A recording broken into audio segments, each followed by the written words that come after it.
Séduire le client, voilà un enjeu pour vendre. On vous le dit, on vous le répète, il faut séduire le client. Alors comment faire? Je vous propose les conseils d'une pro, Evelyne Platnik-Cohen. Bonjour. Bonjour.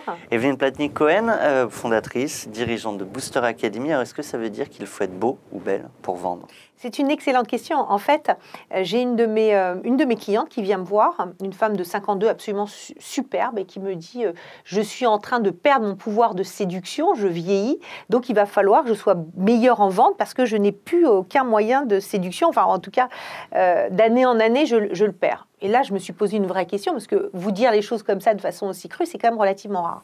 Et en définitive, je me suis posé une question, mais ça veut dire quoi séduire aujourd'hui en technique de vente? Enfin, j'ai jamais appris en formation de technique de vente à venir pour une femme avec un décolleté, avec un pouvoir de séduction superbe, pour un homme de venir, même si on sait que, rappelons-nous, 55% de notre impact est sur la partie gestuelle, donc sur l'impression que l'on donne, mais l'impression que l'on donne n'est pas dans la séduction et dans la beauté, mais plus dans la partie purement professionnelle. Donc c'est pas de la drague. Alors c'est pas du tout de la drague et que je suis pas là pour que la personne en face de moi se dise mais qu'est-ce qu'elle est belle cette femme ou ce garçon qu'est-ce qu'il est superbe. S'il suffisait de ça, on n'engagerait que des mannequins.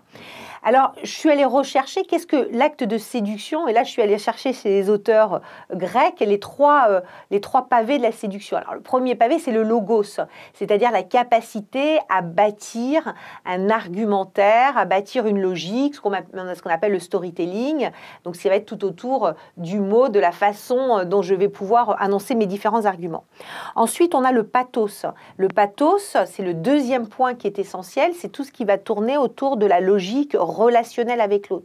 Mais relationnel, émotionnel, c'est pas pour autant qu'on va rentrer dans le pur affectif, mais plus de l'adaptabilité comportementale, par exemple. Et puis, on a le troisième point qui est l'éthos, qui est l'impression favorable que l'on va donner. Et l'impression favorable que l'on va donner lors d'un entretien commercial va s'appuyer essentiellement sur sa réactivité, sur la compréhension et la reformulation et le feedback, donc tout ce qui tourne autour de la communication, la capacité aussi à prouver que ce que l'on dit, on va le faire, et on n'est pas du tout dans une pure logique de séduction, entre guillemets, de drague, mais beaucoup plus professionnelle.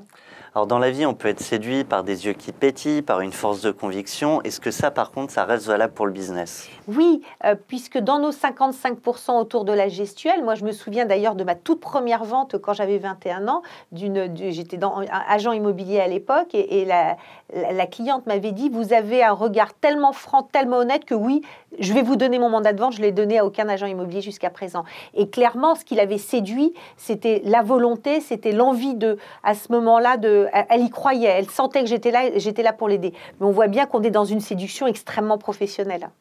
Evelyne Platnik-Cohen, un grand merci à vous. Je ne sais pas pour vous, mais si vous avez été séduit, rendez-vous la semaine prochaine pour une nouvelle chronique d'Evelyne Platnik-Cohen. À très bientôt.